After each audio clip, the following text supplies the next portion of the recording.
calculus students. This is 4.5, implicit differentiation. And implicit differentiation makes it a lot handier to take on a lot of word problems. Let's look at the difference first. Implicit means there's an implied relationship between x and y by saying x times y equals 1. Explicit is when you explicitly solve for y in terms of x. So that's the distinction shown right here. And we've been used to taking the derivative when it's in its explicit form. You got y equals 1 over x, so the derivative of y with respect to x is negative x to the negative 2. Using the power rule there, the negative 1 comes down in front and you lower the power by 1. So we're used to doing it explicitly. Implicitly means we can do the derivative of something like this. We could do y equals 1 over x and then solve it implicitly like that. But you can also do it explicitly, is how we did it up here. We can also do it implicitly. And that's illustrated in this next part.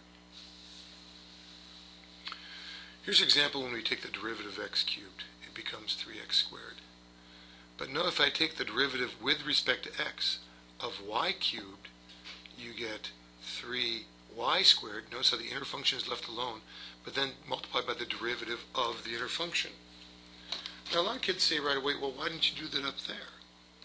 Why didn't we have the derivative of the inner function here?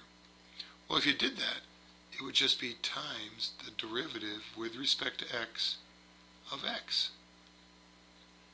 And that's just 1. So that's why you don't bother writing it down. So I'm actually going to erase it now. You only really need to write down the derivative of the inner function if it's something other than x and you're taking the derivative with respect to x. Okay. Let's look at a few more examples here. You can distribute the derivative idea over addition. So the derivative with respect to x of x is just 1. The derivative with respect to x of 3y is 3 times dy dx. Because basically the y is raised to the first, 1 times y to the 0. But you have to multiply by the derivative of that inner function. That's where the chain rule comes into play in this one.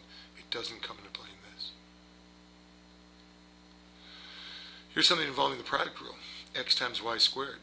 So you leave the x alone, take the derivative of y squared, leave the y squared alone, take the derivative of x. Well, the derivative of x is just 1.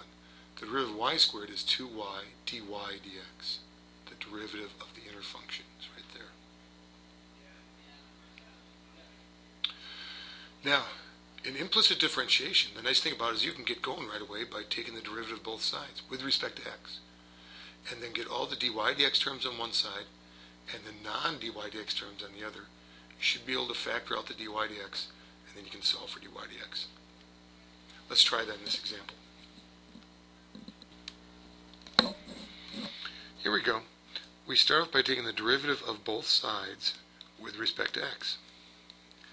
Y cubed plus y squared minus 5y minus x squared equals the derivative with respect to x of negative 4. This is going to be a lot easier than solving for y as a function of x. So now when we actually do the derivative, we get the derivative of y cubed is 3y squared.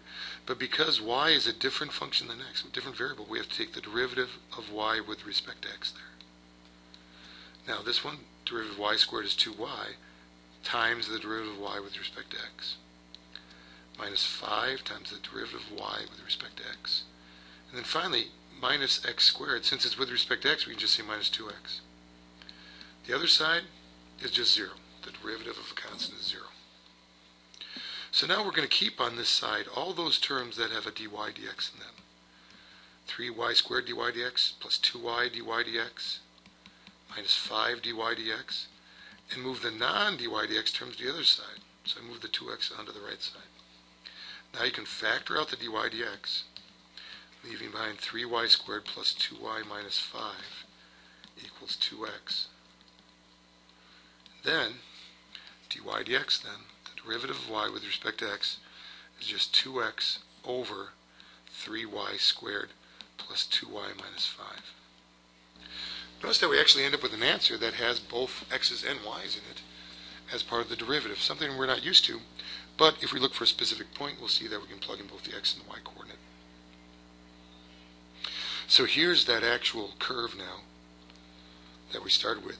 And if we look at the point in graph 2, 0, if you plug 2, 0 in, let's see what happens at 2, 0. 2 times 2 over 3 times 0 squared plus 2 times 0 minus 5. You get 4 over negative 5, negative 4/5. And sure enough, at 2, 0, you have a negative slope for the tangent line. At 1, negative 3 1/8. At x equals 0, 0, because it makes the numerator 0. And at 1, 1, it's undefined, though, because you'll get 2 over 0. So at 1, 1, we actually have a vertical tangent line there. Now, represent a graph by differentiable functions. If possible, represent y as a differentiable function of x. In this first example, x squared plus y squared equals 0. Well, you don't get much of anything. You just get a dot, because the radius is equal to 0, and it's centered at 0, 0. Center 0, 0, radius equals 0.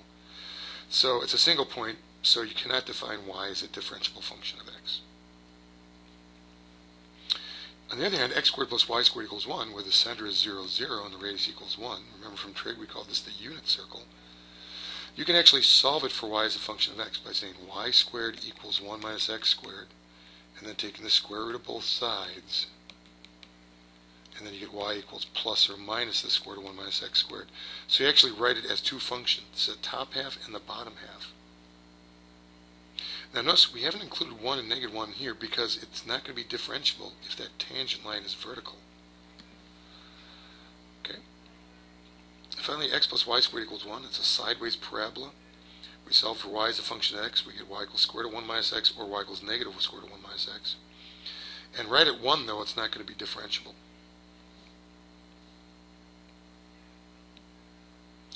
Now, what we can do on some of those is actually, look, what if you've taken the derivative of both sides? The derivative with respect to x of x plus y squared equals the derivative with respect to x of 1. You get 1 plus 2y dy dx equals 0. Or dy dx, dy over dx equals negative 1 over 2y. And that's a lot easier way to see when you're going to have your undefined tangent lines. When y equals 0 here at the point 1, 0, you have division by 0, undefined. You get this vertical tangent line there. Okay, finding the slope of a graph implicitly. Determine the slope of the tangent line of the graph at x squared plus 4y squared equals 4 at this point. So, we can take the derivative of both sides with respect to x. X squared plus 4y squared equals the derivative with respect to x of 4. So, derivative of x squared is 2x. The derivative of 4y squared, careful, that's the constant multiplier rule, leave the 4. Take the derivative of y squared, so we get times 2y, times the derivative of y with respect to x. And the other side, the derivative of a constant is just 0. So we get 2x plus 8y dy dx equals 0. Let's keep the dy dx on the left side and just subtract 2x from both sides. So dy over dx equals negative 2x over 8y, or we just get simply negative x over 4y. And now we can put in the point, plug in square root of 2 comma negative 1 over the square root of 2. So square root of 2 for x, negative 1 over the square root of 2 for y. So you get negative square root of 2 all over negative 4 over the square root of 2. So that's negative square root of 2 times square root of 2 over negative 4. So I'm getting negative 2 over negative 4, or 1/2. 1/2 for the slope of the tangent line there. And that's what we get. There's your slope of a half. Now, could you imagine doing it if we rearrange that whole equation as y equals negative 1/2 square root of 4 minus x squared? It'd be a real pain. Now, let's try it again with a different one.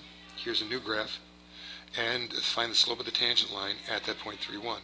So you take the derivative with respect to x of 3 times x squared plus y squared squared equals the derivative with respect to x of 100xy.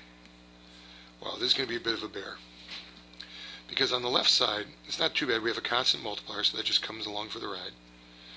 2 times x squared plus y squared to the first. See how I'm taking the derivative of this part, take the derivative of the outer function. Now I still have to multiply by the derivative of the inner function, so that's 2x plus 2y dy dx equals, oh goodness, now I can't take the derivative of this, and that's, we can bring 100 along for the ride, but then we have to use the product rule. X times the derivative of y with respect to x, plus now leave the y alone and take the derivative of x with respect to x, which is 1. Wow. That's the product rule, and we have this huge mess. But now here's the thing. It didn't ask for the derivative. It just said find the slope of the tangent line. So in this case, I'm going to save myself a lot of algebra by taking the equation and, first of all, simplifying 3 times 2 is 6, but then I'm just going to plug in our values of 3, 1. Let's plug in 3, 1. You can do it at this point. Don't do it up here. All you'll do is verify that 3, 1 works in the equation. 9, that's 10 squared, 100. 3 times 100 is 300. Same thing you get over here. But now we can put in this differential equation, leave the dyx's blank, and you end up with 6 times x squared, so that's 3 squared plus 1 squared, times 2 times 3 plus 2 times 1 times dy dx equals 100 times x, which is 3 dy dx, plus y, which is 1. And this is going to be a lot easier. We have 6 times 10, so 60 times the quantity 6 plus 2 dy dx equals 100 times 3 dy dx plus 1.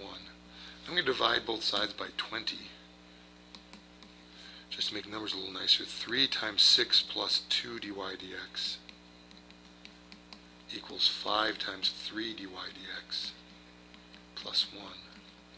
And then I'll distribute 18 plus 6 dy dx equals 15 dy dx plus 5.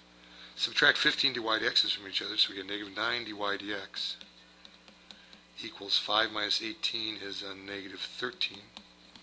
So we get dy dx equals negative 13 over negative 9, or 13/9.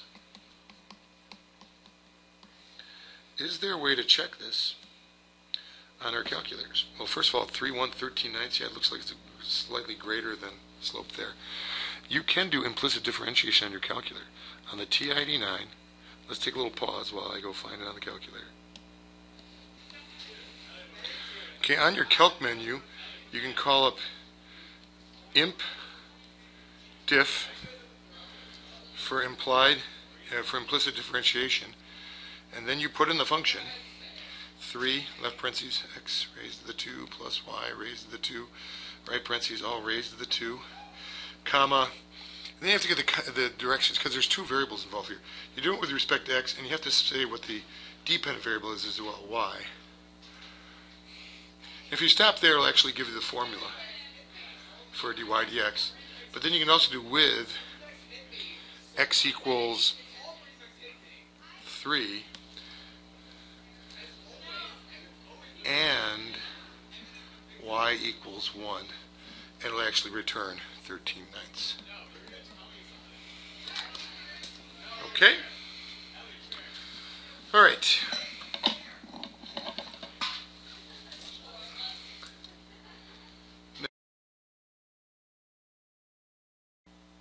Okay, here we are with example 7, finding the second derivative implicitly.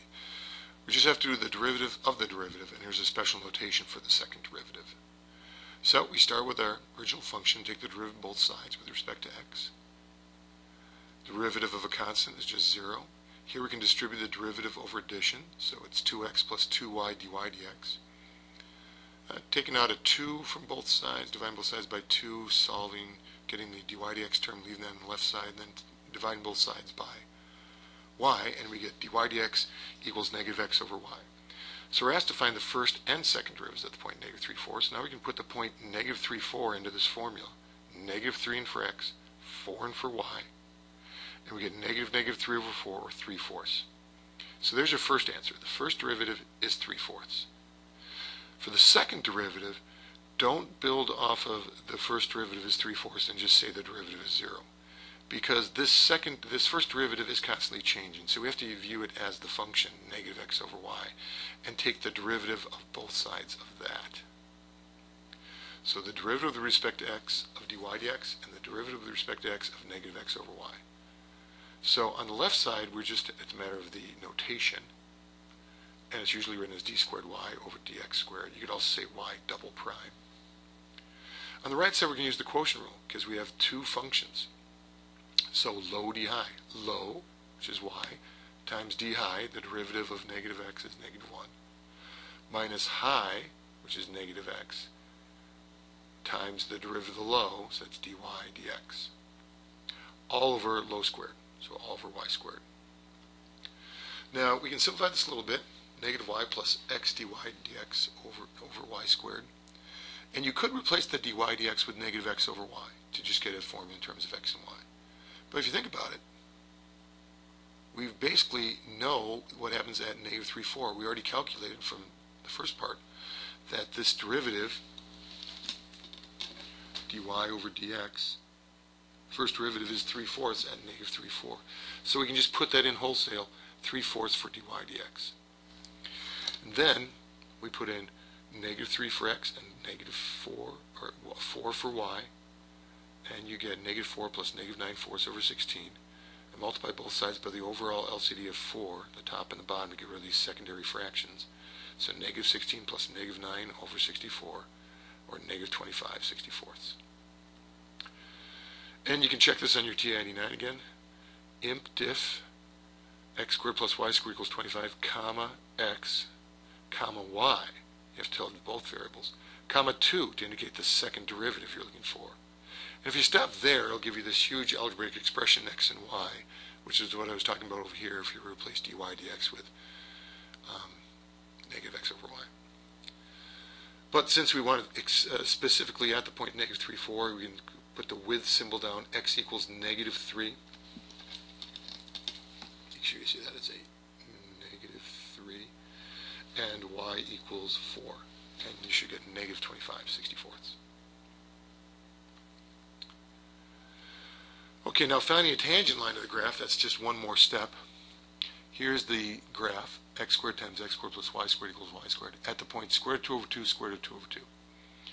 Well, take the derivative of both sides with respect to x. And here's where it gets a little complicated, because you're taking the derivative of this product of two things. Now, I might think, well, what if I distribute here so I'd avoid the product rule? Well, you're still going to have to deal with x squared times y squared. So you got the product rule either way. So leave the x squared alone, multiply by the derivative of x squared plus y squared. Leave x squared plus y squared alone, take the derivative of x squared. Thank goodness the right side is a little easier. It's just 2y dy dx. And now I get to take the derivative of these paired functions. X squared plus y squared, that's 2x plus 2y dy dx. The derivative of x squared is just 2x. I decided to take a 2 out from everything. I can factor the 2 out of this term, a 2 out of this term, and a 2 out of the term on the right. So dividing both sides by 2 gives this. And then note, now we're going to substitute in our point, square root of 2 over 2, square root of 2 over 2. Well, another form of that is 1 over square root of 2, and when you square it, you get a half. You'd see a 2 here. If you squared the square root of 2 over 2, you get 2 over 4, which is a half. So x squared is a half and y squared is a half. That's going to help our substitutions. So for x squared, I'm going to put in a half. Put in square root of 2 over 2 for x, square root of 2 over 2 for y, dy dx. Let's get that fixed up a little bit. Dy over dx plus square root of 2 over 2, 1 half plus 1 half, equals y square root of 2 over 2 dy dx. Okay.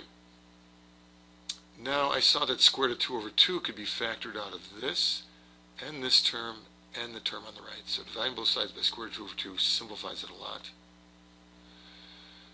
And I multiply both sides by 2 to get rid of this fraction.